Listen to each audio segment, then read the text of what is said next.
तो जैसा कि दोस्तों हमारी जो ज्योमेट्री की फर्स्ट क्लास जो कि आपकी रेखा एवं कोण उसकी दोस्तों हमारी कंप्लीट हो चुकी थी।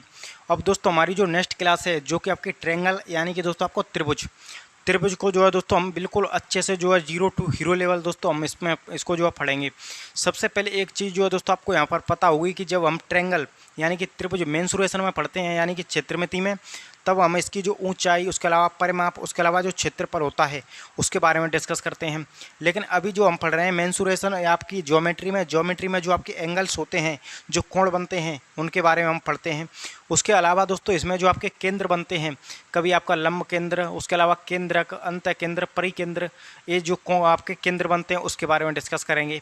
उसके बाद जो आपकी सर्वांग समता और आपकी समरूपता ये जो क्या होती हैं उनको भी दोस्तों हम बिल्कुल अच्छे से जो समझेंगे।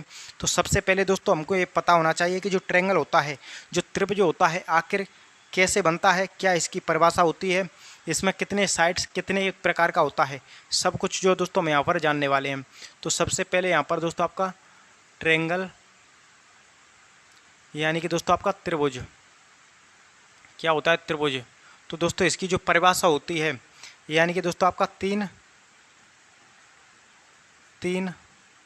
सतह से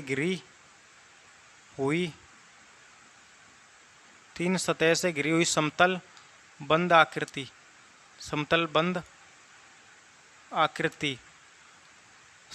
तीन सतहों से घिरी हुई समतल बंद आकृति दोस्तों यहाँ पर त्रिभुज कहलाती है। क्या कहलाती है यहाँ पर आपका त्रिभुज कहलाती है। तो यह जो है दोस्तों इसकी परिभाषा है। अब बात आती है कि त्रिभुज तो दोस्तों बहुत प्रकार के होते हैं। आपका न्यून कोण समकोण अधिक कोण उसके अलावा समबाहु विषमबाहु और आपका यहाँ पर समद्विबाहु बहुत प्रकार के त्रिभुज होते हैं। तो सबसे पहले दोस्तों यहाँ पर हम बात करते हैं, यहाँ पर आपको बताते हैं कि ये क्या होता है दोस्तों। यह एक इस प्रकार से एक त्रिभुज होता है जिसके कि ये ए हो गया, ये बी हो गई दोस्तों, यहाँ पर ये सी हो गई, यानी कि दोस्तों इस प्रकार से इनका हम नाम देते हैं। एक चीज़ जो है दोस्तों इसमें आपको पता होना चाहिए कि इसमें जो भुजा होती हैं वो कितनी है, आपको पता है भुजा कितनी है दोस्तों, 3 हैं। और अंदर में दोस्तों इसमें जो एंगल भी बनता है यानी कि कोण, तो 3 जो है इसमें कोण भी होते हैं। क्या होते हैं 3 इसमें जो कोण होते हैं। उसके अलावा दोस्तों इसमें जो 3 क्या हैं, एक कोने दिख रहे होंगे आपको शीर्ष, 3 जो है दोस्तों क्या हैं शीर्ष यानी कि आपके कोने भी हैं। उसके अलावा यहाँ से 3 माध्यिका भी खींची जा सकती हैं यानी कि 1 2 और आपके 3। तो इसमें दोस्तों 3 माध्यिका भी होती हैं। तो बिल्कुल दोस्तों हम 0 टू हीरो लेवल इन उसको दोस्तों हम जानने वाले हैं। ये चीज़ आपको यहाँ पर बिल्कुल अच्छे से पता चल गई। अब एक चीज़ जो दोस्तों और पता होगी कि जब त्रिभुज होता है तो उसमें जो कोण बनते हैं, कोण अंदर में बनते हैं यानी कि अंतः कोण, और आपके कोण जो होते हैं वो आपके बाहर में भी बनते हैं। यानी कि चलिए इसको मैं बना देता हूँ, यहाँ पर आपको बताता हूँ। जैसे कि दोस्तों यहाँ पर मैं आपको बताने की कोशिश करूँ, ये जो क्या है त्रिभुज है, त्रिभुज में दोस्तों 3 कोण हैं और अंदर में बनते हैं दोस्तों वो अंतः कोण होते हैं और जो बाहर में बनते हैं वो बाह्य कोण होते हैं। जैसे कि आपके यहाँ पर इस प्रकार से ये जो है दोस्तों यहाँ पर देखेंगे तो ये क्या है आपके बाहर कोण है यानी कि बाह्य कोण। तो सबसे पहले दोस्तों पता हुआ कि जो अंतः कोण होते हैं, अंतः कोण यानी कि दोस्तों आपका यहाँ पर मैं बात करूँ आपका कोण ए प्लस में आपका कोण बी प्लस में कोण सी बराबर कितने होते हैं दोस्तों, आपका 180 डिग्री के होते हैं। यानी कि त्रिभुज के तीनों जो कोण होते हैं उनका जो योग होता है वो कितना होता है, 180 डिग्री होता है। उसके अलावा दोस्तों यहाँ पर बात करूँ मैं, यहाँ पर डी ई और एफ यानी कि जो बाहर में बन रहे हैं वो बाह्य कोण। तो तीनों जो बाह्य कोणों का जो योग होता है दोस्तों यानी कि कोण डी प्लस में कोण ई प्लस में कोण एफ, इसका जो योग होता है दोस्तों वो आपका 360 डिग्री का होता है। जो कि दोस्तों त्रिभुज की छोटी छोटी बातें हैं और ये छोटी छोटी बातें ही आपको क्लियर नहीं होंगी। तो जब दोस्तों यहाँ पर आप क्वेश्चन बनाएंगे तो उस टाइम पर आपसे क्वेश्चन नहीं बनेगा। अब जो मैं प्रूव करने की बात कहूँ कि आखिर आपका ये अंतः कोण और बाह्य कोणों का अंतर डिफरेंस ज़्यादा क्यों हो रहा है, तो सबसे पहले दोस्तों मैंने आपको लाइन और एंगल पढ़ाया है और उसमें मैंने 2 ही चीज़ों की चर्चा की है दोस्तों। यहाँ पर आपकी एक रेखा की यानी ये जो क्या है लाइन है, और लाइन पर जो दोस्तों कोण यानी कि दोस्तों ये जो पूरी लाइन पर जो कोण बनता है वो कितने डिग्री का बनता है, 180 डिग्री का बनता है। यदि लाइन वो आपकी इस तरफ है, इस ऐसे है इस प्रकार से, तो यहाँ पर जो कितने डिग्री का बनता है वो आपका 90 डिग्री का बनता है। तो दोस्तों हमें यहाँ पर बात करें, यहाँ पर दोस्तों अंतर है आपका, तो ये जो समबाहु त्रिभुज है तो 60 डिग्री का है, ये भी 60 डिग्री का है, ये भी 60 डिग्री का है। ये अंदर में ये भी 60 डिग्री का होगा, ये भी 60 डिग्री का होगा, ये भी 60 डिग्री का होगा। तो दोस्तों एक सीधी रेखा है, 60 डिग्री का इधर हो गया, तो यहाँ पर कितने डिग्री का होगा दोस्तों, यहाँ पर आपका 120 डिग्री का होगा, क्योंकि पूरी रेखा पर 180 डिग्री का बनता है। यहाँ पर 60 है तो यहाँ पर भी 120 डिग्री का होगा। यहाँ पर दोस्तों 60 हो गया तो यहाँ बाहर में भी 120 डिग्री का, यानी 120 120 120 कितना हो जाएगा, वो हो जाएगा आपका 360। तो बिल्कुल प्रूफ भी हो गया कि यहाँ पर आपका त्रिभुज की जो आपके बाह्य कोण होते हैं 360 डिग्री का योग होता है, और जो आपके अंदर में जो बनने वाले अंतः कोण उनका 180 डिग्री का होता है। चलिए अब इसको जो हम यहाँ से हटाते हैं दोस्तों। अब यहाँ पर जो कुछ इसकी कुछ कसौटियाँ होती हैं, यानी कि इसके जो आपके मूल पॉइंट होते हैं, जो कि आपको यहाँ पर दोस्तों पढ़ने ही पड़ते हैं। यानी कि दोस्तों मैं बात करूं कि त्रिभुज की एक भुजा को, त्रिभुज की दोस्तों यहाँ पर एक भुजा को बढ़ाने पर अंतः क्या होता है दोस्तों, आपका अंतः अभिमुख कोण, अंतः अभिमुख कोण, अंतः जो आपका कोण बनते हैं, अंतः अभिमुख कोण जो होता है दोनों के बराबर होता है। अंतः अभिमुख कोण दोस्तों दोनों कोणों के बराबर होता है, ये चीज़ आपको यहाँ पर क्लियर होना चाहिए। अब ये क्या होता है दोस्तों, ये यहाँ पर कुछ इस प्रकार से होता है, जैसे कि ये जो है एक भुजा को दोस्तों आप बढ़ाएंगे तो यहाँ पर जो अंदर अभिमुख कोण बन रहा है, यानी कि दोस्तों ये कोण ए है, ये कोण बी है, ये कोण सी है, और ये जो बाहर बन रहा है ये कोण डी है। तो ये जो कोण होगा दोस्तों, इसकी जो वैल्यू यहाँ पर कितनी होगी दोस्तों, ये 60 डिग्री है, ये 60 डिग्री है, ये 60 डिग्री है। तो यहाँ पर दोस्तों ये जो कोण होगा वो कितने डिग्री का होगा, 120 डिग्री का होगा, जो कि दोस्तों इसके जो अंतः अभिमुख कोण दोनों कोणों के योग के बराबर होता है। ये बात यहाँ पर आपको बिल्कुल क्लियर होना चाहिए दोस्तों, यहाँ से क्वेश्चन बनते हैं। यानी कि दोस्तों आपका कोण ए प्लस में कोण दोस्तों बी बराबर क्या होता है, कोण डी के बराबर होता है। ये चीज़ बिल्कुल दोस्तों आपको रटी हुई होनी चाहिए, बिल्कुल क्लियर होना चाहिए दोस्तों, यहाँ पर बहुत इंपॉर्टेंट बातें हैं। तो ये हो गई। उसके अलावा दोस्तों यहाँ पर एक पॉइंट और दो पॉइंट और मैं जो है यहाँ पर और लिखता हूँ। यानी कि दोस्तों त्रिभुज की दो भुजाओं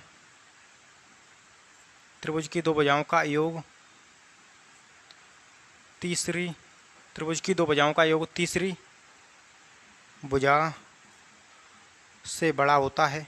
ये पॉइंट भी आपको बड़ा होता है, ये पॉइंट भी आपको यहाँ पर पता होना चाहिए।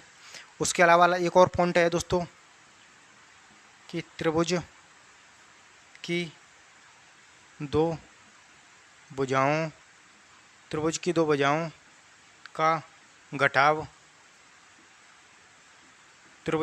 का घटाव तीसरी भुजा से कम होता है। ये जो दोस्तों यहाँ पर तीनों पॉइंट हैं जो कि बहुत इंपॉर्टेंट हैं दोस्तों, ट्रायंगल में आपको तकलीफ करेंगे, आप इनको पहले ही ध्यान रख लेना, पहले ही दोस्तों यहाँ पर रट लेना। अब मैं बात करता हूँ दोस्तों, यहाँ पर बात किसकी करता हूँ कि जो आपके त्रिभुज होते हैं वो कितने प्रकार के होते हैं। त्रिभुज को मोस्टली दो भागों में बांटा गया है, एक बांटा गया है आपके भुजा के आधार पर और एक बांटा गया है कोणों के आधार पर। तो चलिए हम यहाँ पर देख लेते हैं। तो इसको जो दोस्तों मैं यहाँ से हटा देता हूँ। यानी कि त्रिभुज जो हैं दोस्तों उनको कितने भागों में बांटा गया है। आपके यहाँ पर दोस्तों मैं बात करूँ, ये यहाँ पर दोस्तों बात करूँ आपका भुजा के आधार पर, और यहाँ पर दोस्तों मैं बात करता हूँ क्या करता हूँ आपके कोण के आधार पर, भुजा के आधार पर व कोण के आधार पर, दोनों ही आधार पर इसको बांटा गया है। और भुजा के आधार पर आपको पता होगा दोस्तों समबाहु, विषमबाहु और आपके समद्विबाहु। कोणों के आधार पर आपको पता होगा दोस्तों यहाँ पर न्यून कोण, समकोण और अधिक कोण। चलिए यहाँ पर दोस्तों देखते हैं। तो यहाँ पर जो फर्स्ट होता है, फर्स्ट क्या होता है दोस्तों आपका समबाहु, जिसको कि समबाहु त्रिभुज, जिसको इंग्लिश में कहते हैं इक्विलेटरल ट्रायंगल। उसके अलावा दूसरा होता है दोस्तों वो होता है आपका समद्विबाहु त्रिभुज। तीसरा जो होता है वह क्या होता है आपका विषमबाहु। तीसरा होता है विषमबाहु, यानी तीनों त्रिभुज हो चुके। उसके अलावा इसमें दोस्तों क्या होता है, उसमें होता है आपका न्यून कोण, न्यून कोण। दूसरा होता है आपका समकोण, न्यून कोण त्रिभुज यानी कि समकोण त्रिभुज और न्यून कोण त्रिभुज। त्रिभुज आप यहाँ पर जो है दोस्तों लिख लेना, त्रिभुज। तीसरा क्या होता है आपका अधिक कोण, अधिक कोण त्रिभुज। अब बात दोस्तों यहाँ पर ये आती है कि जो आपके यहाँ पर समबाहु, विषमबाहु और आपके समद्विबाहु, यहाँ पर आपके दोस्तों न्यून कोण, समकोण, अधिक कोण। तो समबाहु आपको पता हुआ दोस्तों, कोई भी ऐसा त्रिभुज जिसकी तीनों भुजा जो है दोस्तों क्या हो, समान हो, तो वो त्रिभुज क्या कहलाता है, समद्विबाहु कहलाता है, समबाहु कहलाता है। उसके अलावा दोस्तों कोई भी ऐसा त्रिभुज जिसकी दो साइड जो है दोस्तों यहाँ पर आपकी बराबर हो, एक साइड जो असमान हो, तो वो क्या कहलाता है आपका समद्विबाहु। और कोई भी ऐसा त्रिभुज जो जिसकी दोस्तों तीनों भुजा क्या हो दोस्तों अलग अलग, तीनों भुजाओं की लेंथ हो, तीनों भुजाओं की लंबाई दोस्तों अलग अलग हो, तो वो क्या कहलाता है, वो यहाँ पर आपका आपका विषमबाहु त्रिभुज कहलाता है। अब बात आती है दोस्तों न्यून कोण, समकोण, अधिक कोण। तो दोस्तों जब मैंने आपका लाइन और एंगल पढ़ाया था, यानी कि रेखा और कोण, तो इसका बहुत अच्छे से मैंने जिक्र किया था कि क्या होता है न्यून कोण, क्या होता है समकोण, क्या होता है अधिक कोण। चलिए यहाँ पर भी बता देता हूँ। तो दोस्तों कोई भी ऐसा आपका कोण, कोई भी ऐसा त्रिभुज जिसके सभी कोण जो होते हैं वो 90 डिग्री से छोटे हों, यानी कोई भी कोण इसमें ऐसा नहीं होना चाहिए जो कि 90 डिग्री से बड़ा हो। सभी कोण जो है दोस्तों आपके 90 डिग्री के होना चाहिए, यानी कि 60 डिग्री के हो सकते हैं, या फिर आपका कितने डिग्री के हो सकते हैं, लेकिन कोई भी कोण 90 डिग्री से बड़ा नहीं होना चाहिए, सभी कोण 90 डिग्री से छोटे होने चाहिए। अब बात आती है दोस्तों समकोण की। तो समकोण वह कोण होता है जिसका एक कोण 90 डिग्री का होना चाहिए, जिसका एक कोण आपका 90 डिग्री का हर हालत में होना ही चाहिए, तब जाकर दोस्तों वो समकोण होगा। और अधिक कोण का मतलब दोस्तों ये होता है कि कोई भी उसका त्रिभुज का कोई भी एक कोण 90 डिग्री से बड़ा होना चाहिए, यानी 90 डिग्री से बड़ा होना चाहिए, तो जाकर वो अधिक कोण होगा। यानी कि यहाँ पर आपको पता चलेगा कि किसी भी त्रिभुज का कोई भी कोण 90 डिग्री से बड़ा नहीं होना चाहिए, यानी 90 डिग्री के बराबर भी नहीं होना चाहिए। और यहाँ पर आपका एक कोण जो होता है वो आपका 90 डिग्री का होना चाहिए। और यहाँ पर दोस्तों कोई भी एक कोण 90 डिग्री से बड़ा होना चाहिए, यहाँ पर 120 डिग्री का हो गया, 110 का हो गया, 100 डिग्री का भी हो सकता है। यानी कि कहने का मतलब यह है कि आपका 90 डिग्री से बड़ा होना चाहिए। बिल्कुल आपका यहाँ तक क्लियर हो गया होगा। अब चलिए हम यहाँ पर दोस्तों इसको हटाते हैं। अब जो है दोस्तों हम यहाँ पर देखते हैं कि यहाँ पर जो आपके केंद्र बनते हैं, जो सेंटर बनते हैं, वो आखिर जो है दोस्तों कहाँ से निकल करके आते हैं, वो आपके यहाँ पर कहाँ से बनते हैं, आपके जो केंद्र क्या होते हैं दोस्तों आपके केंद्र। तो सबसे पहले दोस्तों आपको एक चीज़ पता होना चाहिए, वो क्या पता होना चाहिए दोस्तों आपको, मीडियन, जिसको कि हम क्या कहते हैं दोस्तों आपका माध्यिका। मीडियन जिसको कि हम हिंदी में कहते हैं आपका माध्यिका। अब आपको पता होना चाहिए कि माध्यिका क्या होती है दोस्तों। तो सपोज कीजिए यहाँ पर कोई भी क्या है, एक त्रिभुज है, कोई भी क्या है दोस्तों त्रिभुज। तो त्रिभुज किसी भी कोने से सामने वाली भुजा जो होती है दोस्तों, ये जो आपकी सामने वाली भुजा है, इसके मध्य बिंदु को मिलाने वाली, यानी यहाँ पर जो है इसकी दूरी 5 सेंटीमीटर है, तो इसकी भी 5 सेंटीमीटर ही होगी। यानी सामने वाली भुजा जो होती है उसको दो बराबर भागों में विभाजित करने वाली जो लाइन होती है उसको हम माध्यिका कहते हैं, इंग्लिश में मीडियन। अब इस कोने से भी खिंचेगी तो यहाँ पर इसकी भी लंबाई जो है दोस्तों बराबर होगी। उसके अलावा इस कोने से भी दोस्तों खिंचेगी तो इसकी भी लंबाई दोस्तों आपस में बराबर होगी। तो ये आपको यहाँ पर पता चल रहा होगा कि किसी भी शीर्ष से सामने वाली भुजा को जो है दोस्तों जा करना है और दो बराबर भागों में विभाजित कर देना है। तो बिल्कुल क्लियर हो गया होगा। अब जो है दोस्तों जहाँ पर ये प्रतिच्छेद करती है, जहाँ पर तीनों जो लाइन बनती हैं, तीनों जो इंटरसेक्ट करती हैं दोस्तों, उसको हम क्या कहते हैं, उसको केंद्रक कहते हैं। इंग्लिश की बात करें तो दोस्तों हम इसको सेंट्रॉइड कहते हैं। क्या कहते हैं इंग्लिश में, हम इसको सेंट्रॉइड कहते हैं, यानी कि दोस्तों केंद्र। बिल्कुल आपको यहाँ पर पता चल रहा होगा। अब ये जो दोस्तों केंद्र होता है, यानी कि सबसे पहले दोस्तों मैं आपको बताऊँ यहाँ पर कि ये जो आपकी एक माध्यिका होती है, यानी त्रिभुज यहाँ से खींचिए और ये सामने वाली भुजा को दो बराबर भागों में बांट दिया, तो ये माध्यिका जो है दोस्तों इसका जो एरिया होता है इसको आपका 1/2 यानी दो बराबर भागों में विभाजित कर देती है। ये बात भी आपको यहाँ पर क्लियर होना चाहिए। अब जो है दोस्तों जो सेंटर होता है यानी कि केंद्रक, केंद्रक जो है त्रिभुज के क्षेत्रफल को 6 बराबर भागों में विभाजित करता है। जैसे कि दोस्तों 1/6, 1/6, 1/6, 1/6 और 1/6 और दोस्तों 1/6, यानी जो सेंटर होता है यानी कि केंद्र 6 बराबर भागों में विभाजित कर देता है। बिल्कुल क्लियर हो गया होगा। अब जो है दोस्तों आपको एक चीज़ और पता होना चाहिए, वो क्या पता होनी चाहिए दोस्तों, यहाँ पर आपको पता दोस्तों आपको यह होनी चाहिए कि यहाँ पर जो है दोस्तों जो प्रतिच्छेद करते हैं, यानी ये जो आपका यहाँ पर जो प्रतिच्छेद करते हैं तो इसकी जो लंबाई होती है 2 होती है और 1 होती है, यानी 2:1 के अनुपात में होती है, 2 और 1 के अनुपात में होती है, यानी कि दोस्तों आपका 2 व 1 के अनुपात में होती है, अब जो है दोस्तों इन्हीं से आपका जो अंत त्रिज्या और आपके ने जो परित्रिज्या नाम जो सुना होगा वो यहीं से निकलता है, यानी कि आपका अंत त्रिज्या, आपका अंत त्रिज्या जिसको इन रेडियस कहते हैं, वो क्या होती है दोस्तों A/, आपका 2√3, और एक होता है दोस्तों आपका क्या होता है परित्रिज्या। अब परित्रिज्या क्या होती है दोस्तों आपका A/√3। तो ये भी आपको दोनों चीज़ जो दोस्तों यहाँ पर पता होना चाहिए क्या होती है आपकी। अब आपकी अंत त्रिज्या परित्रिज्या यानी कि दोस्तों आपके एक क्या है, ये सेंटर है, तो सेंटर में कोई ऐसा वृत्त जो कि तीनों भुजाओं से मिल रहा हो, यानी कि दोस्तों यहाँ पर ये जो मीडियन है तो ये जो 2:1 में विभाजित करता है, तो ये क्या है दोस्तों इसकी ये जो त्रिज्या हो गई, एक जो क्या है दोस्तों त्रिज्या का रेशियो है, और यहाँ पर 2 जो क्या है वो परित्रिज्या का रेशियो है। परित्रिज्या क्या होती है दोस्तों, कोई भी ऐसा वृत्त जो कि दोस्तों वृत्त के तीनों भुजाओं पर जो है दोस्तों त्रिभुज की तीनों भुजाओं पर मिले, वो क्या होता है यहाँ पर परिवृत्त होता है। बिल्कुल क्लियर हो गया होगा दोस्तों कि सेंट्रोइड क्या होता है, केंद्र जो आपका क्या होता है, केंद्र आपको 6 बराबर भागों में क्षेत्रफल को विभाजित कर देता है, 2:1 में भुजा विभाजित होती है, जो कि बिल्कुल क्लियर हो गया होगा। तो चलिए दोस्तों अब मैं इसको हटाता हूँ। अब यहाँ पर दोस्तों हम देखते हैं आपका जो अंतः केंद्र जो होता है वो आखिर जो है फिर आपका कहाँ से बनता है, जिसको कि हम क्या कहते हैं इन सेंटर, यानी कि दोस्तों अंतः केंद्र। अब चलिए मैं यहाँ पर आपको देखता हूँ इन सेंटर यानी कि दोस्तों आपका अंतर केंद्र।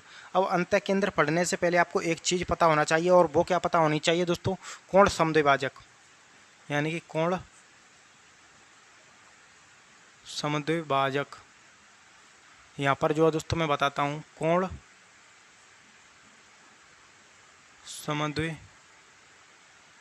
समद्विभाजक। अब कोण समद्विभाजक क्या होता है दोस्तों कि कोई भी ये जो आपका यहाँ पर कोण है, कोई भी क्या है दोस्तों यहाँ पर आपका कोण है, एंगल है, उसको 2 बराबर भागों में विभाजित करता है कौन, कोण समद्विभाजक। ये जो दोस्तों ए थीटा है तो ए भी थीटा होगा, यानी कि दोस्तों यहाँ पर ये जो क्या है कोण समद्विभाजक, ए 20 डिग्री है तो ए भी 20 डिग्री होगा। तो इस प्रकार से कोण समद्विभाजक होता है, जिसको कि हम इंग्लिश में क्या कहते हैं दोस्तों आपका एंगल बाई सेक्टर। अब दोस्तों यहाँ पर कोई एक त्रिभुज होता है, क्या होता है कोई एक त्रिभुज, जैसा कि आपको यहाँ पर दिख रहा है कोण ए बी और ये जो आपका सी। अब जो दोस्तों यहाँ पर भी कोण है, यहाँ पर भी कोण है, यहाँ पर भी कोण है। अब त्रिभुज की जो तीनों भुजाएं होती हैं, तीनों कोण होते हैं, तीनों कोणों के कोण समद्विभाजक जहाँ पर मिलते हैं वहाँ इन सेंटर बनता है, यानी कि अंतः केंद्र बनता है।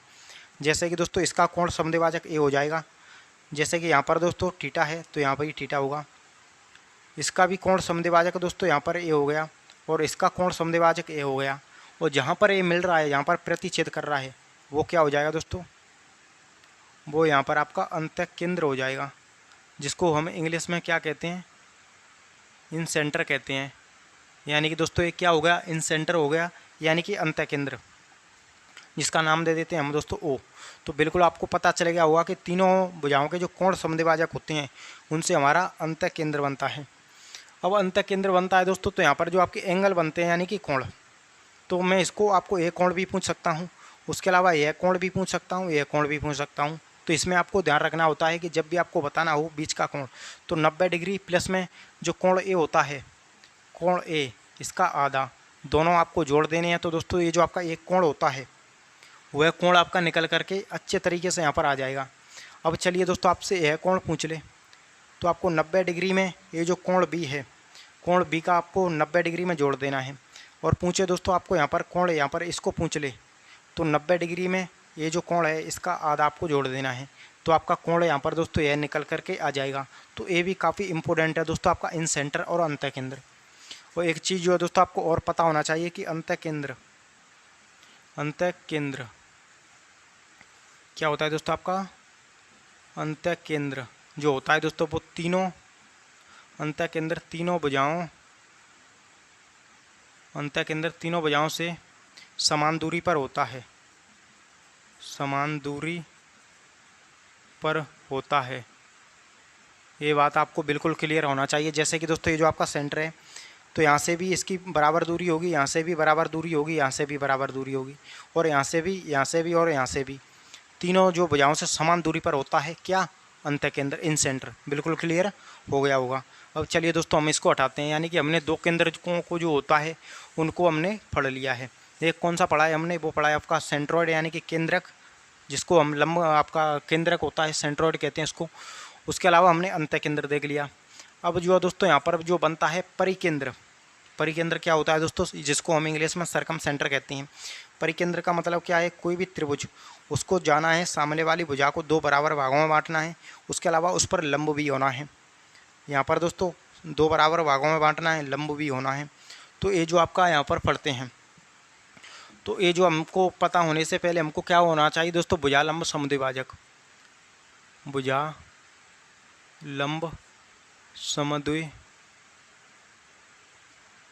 लंब समद्विभाजक, ये जो है दोस्तों हमको यहाँ पर पता होना चाहिए, जिसको कि हम क्या कहते हैं दोस्तों यहाँ पर इंग्लिश में, side perpendicular by sector, side perpendicular by sector English में इसको कहती हैं। सपोज कीजिए दोस्तों कोई भी एक त्रिभुज है, क्या है, कोई एक ट्रायंगल है, कोई भी एक त्रिभुज है। तो इस त्रिभुज में दोस्तों हमको सामने वाली भुजा को यहाँ से जाना है, सामने वाली भुजा पर लंब भी होना चाहिए। अच्छा, लंब का मतलब क्या होता है दोस्तों, कि आपका 90 डिग्री पर होना चाहिए, यानी कि आपका 90 डिग्री पर होना चाहिए दोस्तों। आपका लंब का मतलब आपका जैसे कि 90 डिग्री। तो यहाँ से दोस्तों हम यहाँ पर जाएंगे, तो यहाँ से जो आपका 90 डिग्री हो गया, और आपके दो बराबर भागों में भी ये लाइन विभाजित हो गई। उसके अलावा यहाँ से जो है दोस्तों दो बराबर भागों में भी हो गया और 90 डिग्री भी हो गया। यहाँ से भी दोस्तों 90 डिग्री भी हो गया, और आपकी लाइंस जो है वो आपकी दो बराबर भागों में भी विभाजित हो गई, कोण ए, कोण बी और कोण सी। तो यहाँ पर जो आपका बीच में जो मिड पॉइंट हुआ, यहाँ पर क्या बनता है दोस्तों, यहाँ पर आपका परिकेंद्र बनता है, परिकेंद्र, जिसको कि हम इंग्लिश में सरकम सेंटर कहते हैं। क्या कहते हैं दोस्तों इंग्लिश में, सरकम सेंटर। अब बात आती है दोस्तों कि जो सरकम सेंटर होता है यानी कि परिकेंद्र, परिकेंद्र जो आपके त्रिभुज होते हैं, आपका न्यून कोण, समकोण और अधिक कोण, तीनों त्रिभुजों में अलग अलग जगह पर बनता है दोस्तों। यहाँ से क्वेश्चन बनते हैं, ये बात आपको बिल्कुल क्लियर होना चाहिए। यानी अंदर आपका जो न्यून कोण है, ये कौन सा कोण है, न्यून कोण। तो न्यून कोण में जो आपका बना है वो कहाँ बना है, त्रिभुज के अंदर। अब जो दोस्तों बात आती है जो समकोण होता है, क्या होता है आपका जो समकोण यानी कि राइट एंगल। तो यहाँ पर जो आपका कोण बनता है दोस्तों, कि यहाँ पर ये जो दो बराबर भागों में इसको खींच दो, दो बराबर भागों में दोस्तों इसको खींच दो, और यहाँ से दोस्तों ये जो आपका ये भी दो बराबर भागों में, यानी कि यहाँ पर भी दोस्तों आपका क्या है, लंब है। तो यहाँ पर जो बनता है, क्या बनता है, परिकेंद्र। क्या है दोस्तों, ए बी और आपका सी। तो जो परिकेंद्र समकोण में दोस्तों कहाँ बनता है, आपका कर्ण पर बनता है, कर्ण पर बनता है। ये बात आपको बिल्कुल क्लियर होना चाहिए कि समकोण में जो है दोस्तों आपका परिकेंद्र कहाँ बनता है, एक क्या है दोस्तों, परिकेंद्र है, जिसको कि हम इंग्लिश में सरकम सेंटर कहते हैं। क्या कहते हैं, सरकम सेंटर। अच्छे से क्लियर हो गया हुआ कि परिकेंद्र जो हमारा समकोण में कहाँ पर बनता है। अब बात आती है दोस्तों कि जो आपका अधिक कोण होता है, क्या होता है दोस्तों आपका यहाँ पर अधिक कोण। तो अधिक कोण कुछ इस प्रकार से होता है। तो यहाँ पर दोस्तों ये जो आपकी भुजा है, उसके अलावा ये भुजा है, तो यहाँ से दोस्तों ये जो आता है कुछ इस प्रकार से, यानी कि सॉरी, यहाँ से जो दोस्तों आपका ऊपर की साइड बनेगा, यानी कि दोस्तों आपका ये जो भुजा है यहाँ से, उसके अलावा यहाँ से, और ये भी जो भुजा है दोस्तों आपका यहाँ पर। तो सामने वाली जो भुजा है वो दो बराबर भागों में भी विभाजित हो रही है। उसके अलावा इस पर लंब भी है, ए भी लंब है, ए भी लंब है, ए भी लंब है, ए भी बराबर भागों में, ए भी बराबर भागों में, ए भी और आपकी ए बराबर भागों में। तो यहाँ पर जो आपका बन रहा है वो क्या है, परिकेंद्र है, यानी कि परिकेंद्र क्या, यानी कि सरकम सेंटर। बिल्कुल क्लियर हो गया होगा ये भी और आपका सी। अच्छे से दोस्तों यहाँ पर आपको समझ में आ गया हुआ कि जो आपका परिकेंद्र होता है वो आपके तीनों त्रिभुजों में अलग अलग जगह पर बनता है। यहाँ पर बाहर में बन रहा है, यहाँ कर्ण पर बन रहा है, यहाँ त्रिभुज के अंदर में बन रहा है। यहाँ तक आपको किसी भी प्रकार की दोस्तों कोई भी दिक्कत नहीं होनी चाहिए। अब चलिए दोस्तों हम यहाँ पर देखते हैं लंब केंद्र। लंब केंद्र क्या होता है दोस्तों हमने, यानी कि परिकेंद्र, अंतः केंद्र और जो आपका केंद्रक होता है वो तो हमने दोस्तों यहाँ पर आपके देख लिए। अब हम यहाँ पर दोस्तों देखते हैं लंब केंद्र। लंब केंद्र क्या होता है दोस्तों, इसको हम कहते हैं ortho centre. Ortho centre, ortho centre बनता किससे है दोस्तों, आपका वो बनता है आपका शीर्ष लंब से। शीर्ष लंब यानी कि दोस्तों आपका एल्टीट्यूडे, यानी शीर्ष लंब से बनता है हमारा, क्या बनता है दोस्तों यहाँ पर। और शीर्ष लंब क्या होता है, कोई भी आपका क्या है त्रिभुज है, इसके यहाँ से खींचना है और जाकर इसको 90 डिग्री पर ही मिलना है, यानी कि ये ना तो इधर मिलेगा ना इधर मिलेगा, जाएगा और सीधा ही 90 डिग्री पर मिलेगा, यानी कि दोस्तों आपका जो राइट एंगल होता है उस पर मिलेगा। ठीक इसी प्रकार इससे भी ये बुझाएगी और सीधा 90 डिग्री पर मिलेगी, इससे भी ये बुझा जाएगी और सीधा 90 डिग्री पर मिलेगी। और यहाँ पर जो मिलेगी यहाँ पर क्या बनेगा, यहाँ पर जो सेंटर बनेगा लंब केंद्र, जिसको कि हम अभी मैंने क्या बताया था, ऑर्थो सेंटर। बिल्कुल क्लियर हो गया होगा कि ऑर्थो सेंटर क्या होता है, लंब केंद्र। अब लंब केंद्र जो आपका परिकेंद्र होता है सेम टू सेम उसी के जैसे होता है। परिकेंद्र जो होता है वो त्रिभुज, तीनों त्रिभुजों में अलग अलग जगह पर बनता है, और जो आपका लंब केंद्र होता है वह भी आपका तीनों त्रिभुजों में अलग अलग जगह पर बनेगा। चलिए कैसे यहाँ पर देख लेते हैं। यानी ए हो गया, ए बी हो गई और ए जो आपका सी हो गई। तो यहाँ पर क्या है दोस्तों, आपका राइट एंगल है, यानी कि आपका समकोण। अब दोस्तों यहाँ पर आपका 90 डिग्री का है, तो आपको यहाँ पर दोस्तों ये जो आपकी इस भुजा को आगे बढ़ाएंगे, इस भुजा को आगे बढ़ाएंगे, तो ये जो दोस्तों सीधी भुजा हो गई, इस कोने से आएंगे तो यहाँ पर जो आपका 90 डिग्री हो गई, बिल्कुल आपको क्लियर दिख रही है। इस भुजा इस कोने से आएंगे तो दोस्तों यहाँ पर भी 90 डिग्री हो गई, और दोस्तों यहाँ से आएंगे तो यह पहले से ही 90 डिग्री का कोण बना के चलता है। तो यहाँ पर जो आपका केंद्र कोण बनता है, कौन सा आपका दोस्तों, आपका लंब केंद्र बनता है। क्या बनता है दोस्तों, आपका लंब केंद्र। तो ए हो गई, ए बी और ये जो आपका क्या हो गई दोस्तों, सी। तो तीनों त्रिभुजों में अलग अलग जगह पर जो आपका लंब केंद्र दोस्तों यहाँ पर बनता है, जो कि अच्छे से दोस्तों यहाँ पर आपका क्लियर हो गया होगा। अब हमें दोस्तों यहाँ पर क्या देख लेते हैं, अधिक कोण। यानी अधिक कोण दोस्तों होता है, अधिक कोण में भी दोस्तों आपका अलग बनता है। जैसे कि दोस्तों यहाँ पर आपका इस प्रकार से क्या है, अधिक कोण त्रिभुज है, तो इस भुजा को आप आगे बढ़ाइए, इसको भी आगे बढ़ाइए दोस्तों। यहाँ पर इस भुजा से दोस्तों आप जाएंगे तो यहाँ पर आपका लंब बन गया, यानी कि 90 डिग्री हो गया।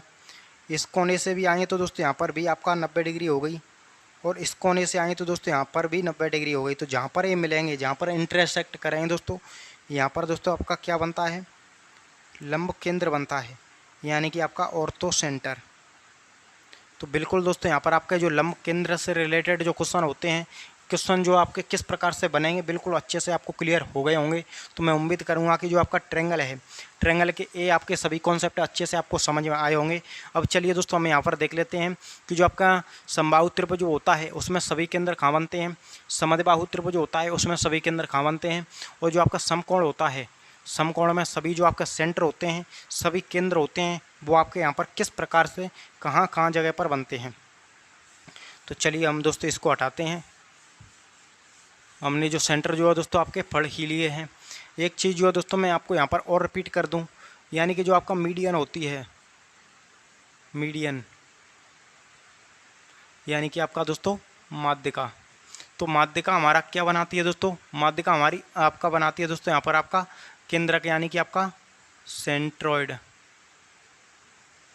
केंद्रक, केंद्रक का दूसरा नाम भी है दोस्तों, वो क्या है आपका गुरुत्व केंद्र। केंद्रक का दूसरा नाम गुरुत्व केंद्र भी इसी को कहते हैं। उसके अलावा दोस्तों जो होता है आपका एंगल बाई सेक्टर, यानी कि दोस्तों आपका कोण समद्विभाजक। कोण समद्विभाजक क्या बनाता है, कोण समद्विभाजक दोस्तों यहाँ पर अंतः केंद्र बनाता है, यानी कि आपका इन सेंटर, अंतः केंद्र।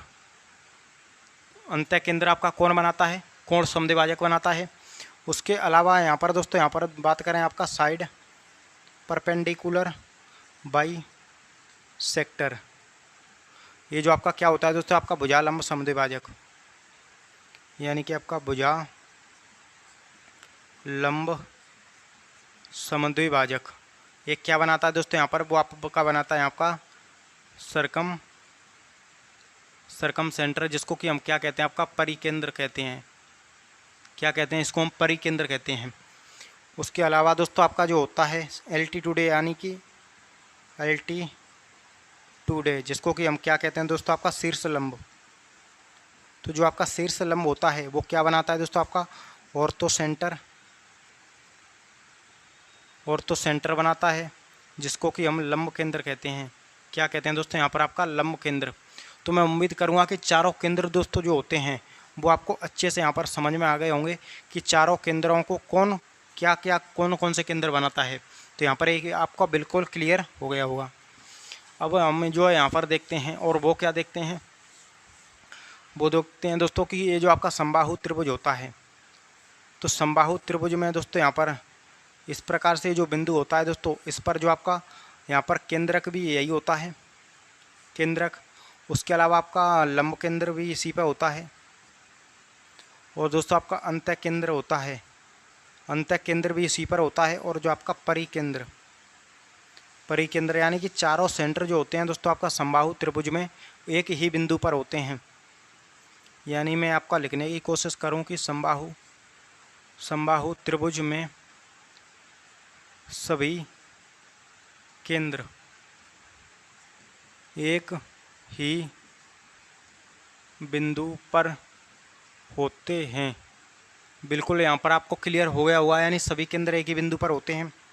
और बात आती है दोस्तों यहाँ पर जो समद्विबाहु त्रिभुज होता है, समद्विबाहु त्रिभुज में दोस्तों ये जो लाइन होती है दोस्तों, इसी लाइन पर दोस्तों आपका चारों केंद्र होते हैं। चारों केंद्र एक ही लाइन पर होते हैं, एक ही संरेखीय रेखा पर होते हैं। उसके अलावा बात करें दोस्तों हमें यहाँ पर आपका विषमबाहु त्रिभुज की, तो विषमबाहु त्रिभुज में दोस्तों इस प्रकार से यूलर लाइन बनती है, जिस लाइन पर दोस्तों यहाँ पर तीन केंद्र एक ही रेखा पर होते हैं। तीन केंद्र एक ही रेखा पर होते हैं किसमें दोस्तों, आपका विषमबाहु त्रिभुज में। उसके अलावा एक क्या है दोस्तों, आपका समद्विबाहु त्रिभुज। और एक क्या था दोस्तों, हमारा समबाहु। तो दोस्तों मैं उम्मीद करूंगा दोस्तों ये क्लास आपको बिल्कुल अच्छे से सभी सेंटर सभी केंद्र जो अच्छे से समझ में आ गए होंगे, और जो दोस्तों त्रिभुज के जो मूलभूत गुण होते हैं वो भी आपको यहाँ पर क्लियर हो गए होंगे। तो दोस्तों ये क्लास हमारी यहीं एंड होती है। अगर क्लास अच्छी लगी हो तो हमारा यूट्यूब चैनल है दोस्तों क्लासनगर इंस्टीट्यूट, उसको सब्सक्राइब करके ज़रूर रखें। तो मिलते हैं किसी नेक्स्ट क्लास में, तब तक के लिए जय हिंद, वंदे मातरम।